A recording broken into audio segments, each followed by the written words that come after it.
March 30th, 1994, 11:15 p.m. EST, Radio City Music Hall, New York, as Whitney Houston receives a standing ovation for her spine-tingling rendition of "I Will Always Love You" at the Rock and Roll Hall of Fame induction ceremony. One person remains seated in the VIP section. Aretha Franklin, the undisputed queen of soul, sits with arms crossed and a smile that could cut glass.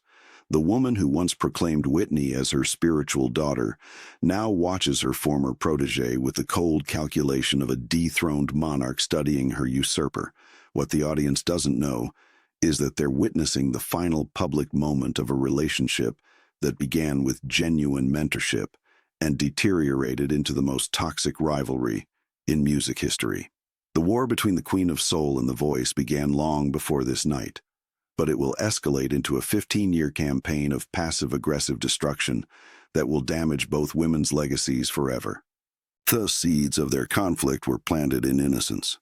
In 1985, when 19-year-old Whitney Houston burst onto the music scene with a voice that seemed to defy human limitations, Aretha Franklin was among the first to offer public praise. The 30-year veteran recognized something extraordinary in Whitney's four-octave range and gospel-trained power. More importantly, she saw an opportunity to cement her own legacy by mentoring the next generation of vocal royalty. But Aretha Franklin's generosity came with invisible strings attached, strings that would eventually strangle their relationship. The early years of Whitney's career coincided with a challenging period in Aretha's professional life. The woman who defined soul music in the 1960s and 1970s was struggling to maintain relevance in the MTV era.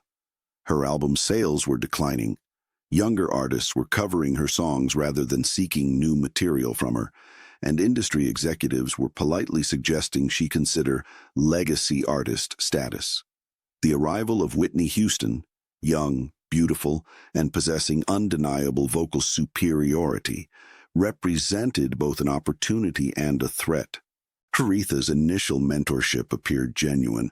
She invited Whitney to perform at several high-profile events, offered advice about handling industry pressures, and publicly praised her talent in interviews.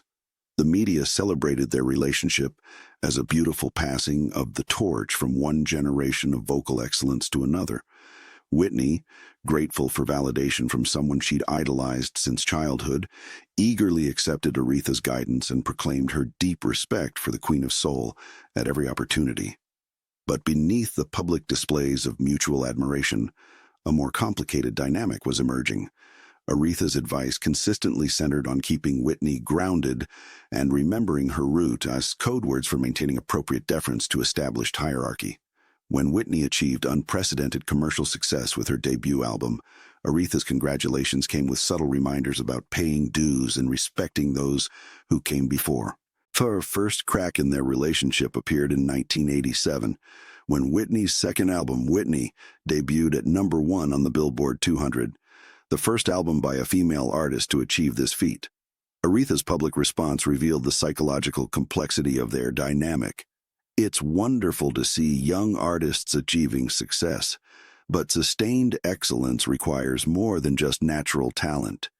It requires understanding of the music's spiritual foundation and respect for those who built the path you're walking. The statement appeared supportive while simultaneously diminishing Whitney's achievement as merely natural talent, lacking proper foundation and respect. It was the first of many public comments designed to position Whitney as a gifted but inexperienced upstart who needed continued guidance from her elders. Whitney, still naive about industry politics, didn't recognize the subtle aggression in Aretha's words. She continued expressing gratitude for the Queen's mentorship and seeking opportunities to demonstrate her respect. This deference only intensified Aretha's psychological warfare, confirming that Whitney could be manipulated through her desire for approval from established legends. The breaking point came in 1991, when Whitney was selected to sing the national anthem at Super Bowl X5. The choice of Whitney over Aretha for this prestigious patriotic moment represented a generational shift that the Queen of Soul found personally devastating. Here was an event that should have naturally gone to America's most respected female vocalist, a description that had applied exclusively to Aretha Franklin for 25 years. Whitney's transcendent Super Bowl performance became a cultural phenomenon that elevated her from pop star to national icon. The recording reached the top 20 on the Billboard Hot 100, earned her a Grammy nomination, and established her as the definitive interpreter of America's most sacred song. For Aretha, watching a younger artist achieve this level of cultural significance represented the moment when Whitney stopped being her protégé and became her replacement. The psychological warfare escalated immediately. Aretha began making strategic media appearances where she offered seemingly supportive comments laced with subtle criticisms. She praised Whitney's technical abilities while questioning her emotional depth.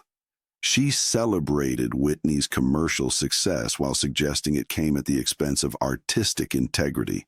She expressed hope that Whitney would eventually develop the wisdom that comes with real experience. Every comment appeared benevolent, while actually undermining Whitney's credibility and maturity. The strategy was brilliant and devastating. Aretha positioned herself as the wise elder offering guidance while systematically diminishing Whitney's achievements as products of youth and luck rather than genuine artistry. Whitney, still eager to maintain positive relationships with music legends, initially responded to this campaign with increased displays of respect and gratitude. She dedicated performances to Aretha, publicly credited her influence, and sought opportunities to share stages with her former mentor. But each gesture of respect was met with increasingly condescending responses that made Whitney realize she was trapped in an impossible dynamic. The 1994 Rock and Roll Hall of Fame ceremony represented the final attempt at public reconciliation. Whitney, performing as part of the event honoring music legends, delivered a performance designed to demonstrate her understanding of musical history and her proper respect for established artists. But her technical perfection and emotional power only intensified Aretha's resentment by proving that Whitney had surpassed her mentor in every measurable way. Aretha's refusal to acknowledge Whitney's performance with even basic courtesy marked the end of any pretense of mentorship. The seated queen's body language communicated a clear message. The student had become too successful for the teacher's comfort, and war was now preferable to continued collaboration. Her conflict entered its most destructive phase in the late 1990s, when both women were navigating career challenges that made their rivalry more desperate. Whitney was struggling with personal issues that affected her public image and vocal consistency. Aretha was fighting to maintain relevance in a music landscape increasingly dominated by hip-hop and R&B artists who had learned more from Whitney than from her. Both women needed industry respect and media attention, resources that felt increasingly scarce. Aretha's strategy during this period involved positioning herself as the authentic voice of soul music, while implying that Whitney represented commercialized imitation. She gave interviews emphasizing the importance of real gospel training and genuine connection to African American musical traditions. These comments appeared to be general artistic philosophy, while actually targeting Whitney's crossover success and mainstream appeal. The passive-aggressive nature of their conflict made it impossible for Whitney to respond directly without appearing petty or disrespectful. She was trapped in a no-win situation. Defending herself would confirm accusations of arrogance, while silence would allow Aretha's narrative to go unchallenged. The psychological pressure of this impossible bind contributed to Whitney's increasing instability during her most vulnerable years.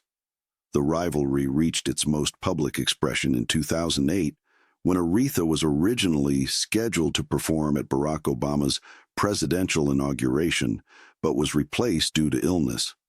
The last-minute substitution went to Jennifer Hudson, but media speculation suggested Whitney had been considered for the honor. Aretha's recovery and subsequent comments about the inauguration performance revealed the depth of her ongoing resentment toward Whitney's cultural significance. Some songs require a certain level of experience and spiritual understanding to perform properly, Aretha commented when asked about patriotic music. Not everyone can convey the full meaning of America's most important songs, regardless of their technical abilities. The statement was clearly directed at Whitney's iconic Super Bowl performance, still rankling Aretha nearly 2 decades later. By 2010, their relationship had devolved into complete professional avoidance, punctuated by occasional media sniping. Whitney's struggles with addiction and vocal decline gave Aretha opportunities to position herself as the example of sustained excellence and proper musical values. Each of Whitney's public difficulties became implicit validation of Aretha's suggestion that crossover success came at the expense of authentic artistry. The tragedy of their relationship wasn't just personal, it was cultural. Two of the greatest voices in American music history spent 15 years undermining each other instead of creating opportunities for collaboration or mutual support. The music world lost countless potential performances, recordings, and mentorship opportunities because both women allowed professional jealousy to override artistic possibility. When Whitney Houston died on February 11, 2012, Aretha Franklin's public response revealed the complicated emotions their relationship had generated. Her statement praised Whitney's God-given talent, while emphasizing the tragedy of wasted potential.